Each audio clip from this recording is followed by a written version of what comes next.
बिहार चुनाव से जुड़ा इस वक्त का सबसे बड़ा अपडेट, क्योंकि बीजेपी उम्मीदवारों की लिस्ट जारी कर दी गई है। बीजेपी ने 71 उम्मीदवारों की पहली लिस्ट जारी की। डिप्टी सीएम सम्राट चौधरी तारापुर से चुनाव लड़ेंगे। डिप्टी सीएम विजय सिन्हा को लखीसराय से टिकट दिया गया है। विधानसभा अध्यक्ष नंद किशोर यादव का टिकट काट दिया गया है। तो 71 उम्मीदवारों में 9 महिलाओं को टिकट दिया गया है। बीजेपी बिहार में 101 सीटों पर चुनाव लड़ रही है। 2020 में भी बीजेपी ने 110 सीटों पर चुनाव लड़ा था। पिछले विधानसभा चुनाव में बीजेपी ने 74 सीटें जीती थी, पटना साहिब भी। और इस खबर पर ज्यादा जानकारी के साथ अमृत तिवारी मेरे सहयोगी ज्यादा जानकारी के साथ सीधा लाइव जुड़ गया। अमृत, देखिए अब चुनावी शंखनाद हो चुका। बीजेपी ने अपनी लिस्ट भी पहली जारी कर दी है कि कौन कहां से चुनाव लड़ने वाला है। किस समीकरण के आधार पर यह पहली लिस्ट जारी हुई होगी अमृत?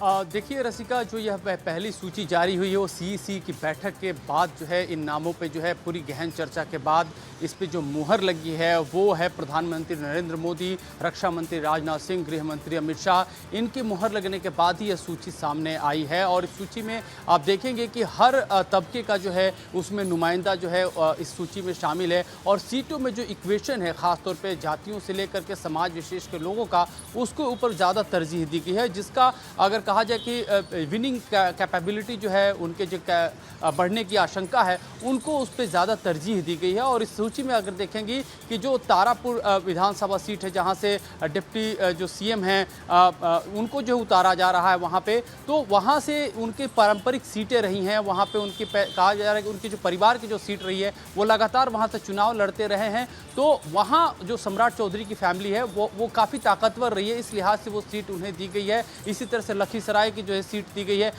कुछ और सीटें हैं जो मैं आपको बता देना चाहता हूं कि जिन पे जो है बीजेपी का मजबूत आधार ऐसा मालूम पड़ता है कि रहा है। उसमें बेतिया की रेणु देवी को दिया गया है। रक्सौल वाली सीट प्रमोद कुमार सिन्हा को दी गई है। पिपरा जो है श्याम बाबू प्रसाद यादव के पास है। मधुबन राणा रणधीर सिंह के पास है। इसी तरह से दानापुर की सीट रामकृपाल यादव को दी गई है। रामकृपाल यादव चूंकि जब देखेंगे जब आरजेडी में भी थे तभी भी उनका रसूख था, भाजपा में तभी भी उनका रसूख है। उसी तरह से मोतिहारी में प्रमोद कुमार है, ढाका से पवन जायसवाल हैं और रीगा से बैद्यनाथ प्रसाद हैं। इसी तरह से परिहार से गायत्री देवी हैं। तो ये जो बेनीपट्टी जहां से ये कहा जा रहा था कि मैथिली जो भारतीय जनता पार्टी में शामिल हुए हैं, लोक गायिका हैं, उनको यहाँ से चुनाव लड़वाया जा सकता है। लेकिन यहाँ बेनीपट्टी से विनोद नारायण झा को दिया गया। विनोद नारायण झा एक बड़े कद्दावर नेता माने जाते हैं। तो ऐसी जो सीटें जो प्रमुख सीटें हैं जिन पे देखेंगे भारतीय जनता पार्टी ने अपने प्रमुख नेताओं को तरजीह दी है। तो पहली सूची में वो नाम है जिनकी विनिंग कैपेबिलिटी काफ़ी ज़्यादा है। उन सीटों पर, उन नामों पर भारतीय जनता पार्टी ने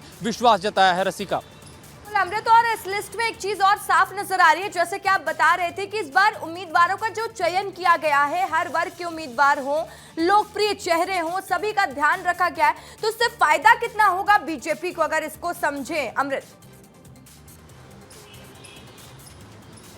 रसिका, देखिए जहां तक फायदे की बात है, राजनीति में, चुनावी राजनीति में खासतौर पे ये देखा जाता है किसी नेता का कद क्या रहा है।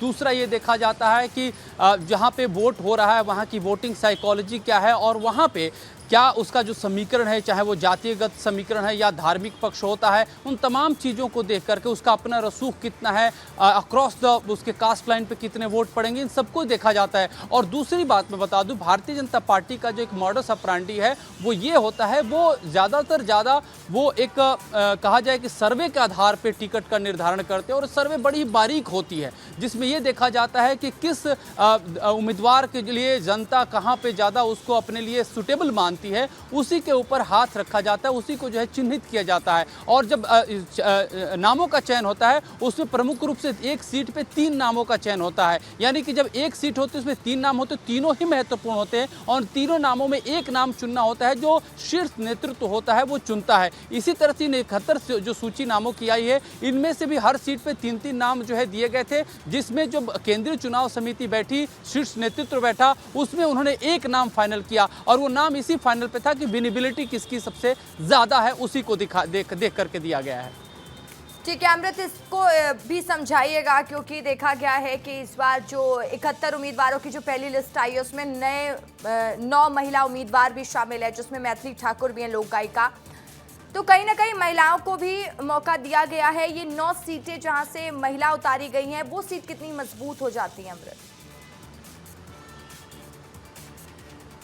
आप देखेंगे कि रसिका, पूरे बिहार में देखेंगी तो 3.5 करोड़ से ज़्यादा महिला जो है वो वोटर हैं बिहार में, और महिलाओं की संख्या काफ़ी अच्छी खासी मानी जाती है। और पिछले 2 चुनाव में 2015 से ही अगर आप चुनाव की देखेंगी, जो एक उनका मनोविज्ञान रहा है महिलाओं के वोटिंग का, पहले ऐसा था कि जहां घर के पुरुष वोट करते थे, महिलाएं भी वहीं जाकर के वोट करती थी, लेकिन ये दौर बदला है। और ख़ासतौर पर जो नीतीश कुमार सरकार के दौरान महिलाओं को जो योजनाएँ दी गई हैं, ख़ासतौर पर जो है एक से 10,000 रुपए देने की बात हो, या फिर नीतीश कुमार की सरकार इससे पहले जो साइकिल आवंटित की थी बच्चियों के लिए, तो ये तमाम योजनाएं जो हैं एक तरह से महिलाओं के भीतर एतबार ज़रूर पैदा किए हैं। खासतौर पे जो एनडीए की सरकार रही है, जेडीयू की सरकार, बीजेपी की जो मिलीजुली सरकार रही है, इसमें कहीं ना कहीं महिलाओं को ज़्यादा से ज़्यादा फायदा भी पहुँचा है। तो इस लिहाज से देखेंगे तो भारतीय जनता पार्टी को कहीं ना कहीं एक विश्वास दिखाना महिलाओं पर उन्हीं के लिए फ़ायदेमंद है, क्योंकि महिलाओं का जो वोटिंग पैटर्न है वो पिछले विगत 10-15 सालों में काफ़ी बदला है।